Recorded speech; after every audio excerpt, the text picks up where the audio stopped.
think it's very important to talk about death because I think it's a very important subject. It is very, very serious subject, and I think in this country we don't talk about it a lot.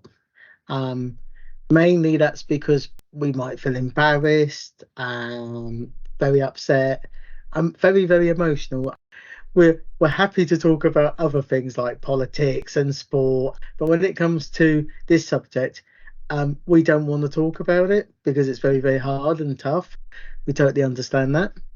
They want to enjoy their life and enjoy the happy times. And yes, there's going to be happy times and bad times, but they don't want to think about the negative. You don't want to be thinking about death because you say you're young, quite young, but it's something that has to be talked about. You don't know when you're going to go, and you haven't done, say, a funeral plan. You might be thinking, oh God, I haven't done this.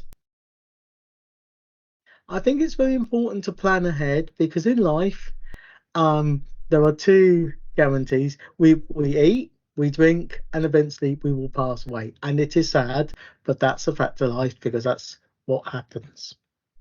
No one lives forever unless you become a vampire like Buffy the Vampire.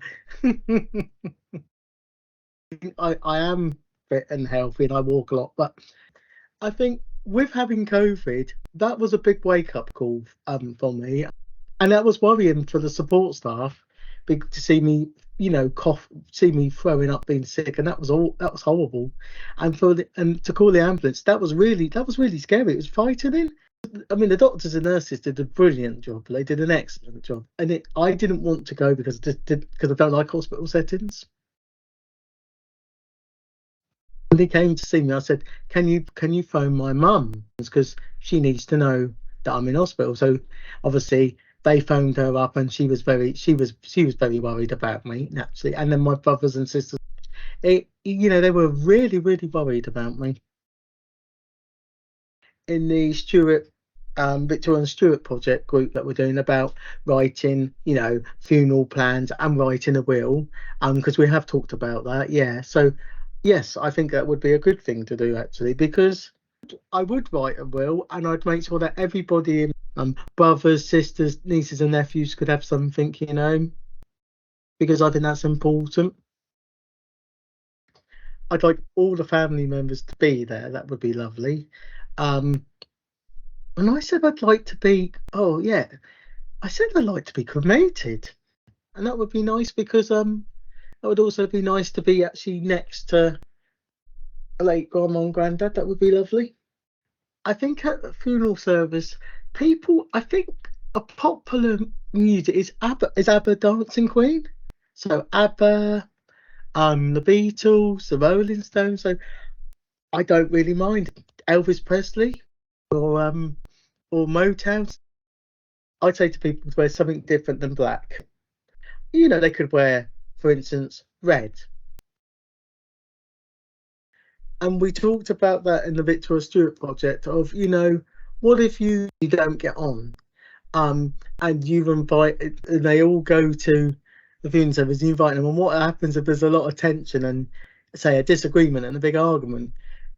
You don't want that tension on the day. Yes, there will be a lot of emotions, flying around, and you'll be sad, be upset. You might be angry because the person's gone and you miss them a lot. But it's personal choice, and yeah, it's love. We might feel embarrassed and ashamed of crying. Is it all right to cry? Well, of course it is. So we had a funeral service in Basingstoke, so that was very sad.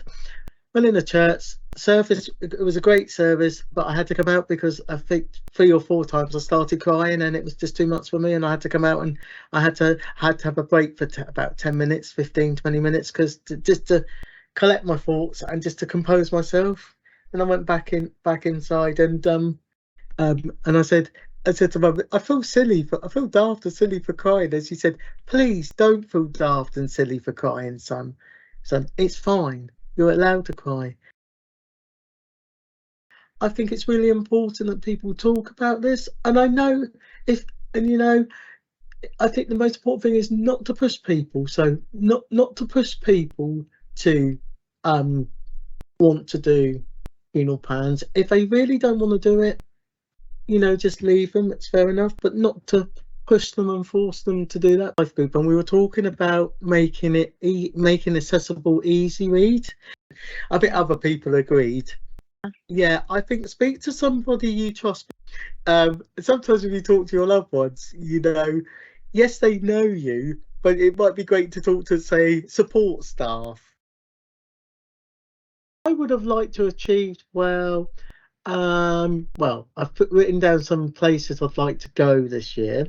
One is to go to I'm going to Plymouth for my birthday, and another one is to go to Leeds in West Yorkshire. I've never been to Yorkshire, and I'd like to go to Whitby Bay by the seaside in northeast Yorkshire.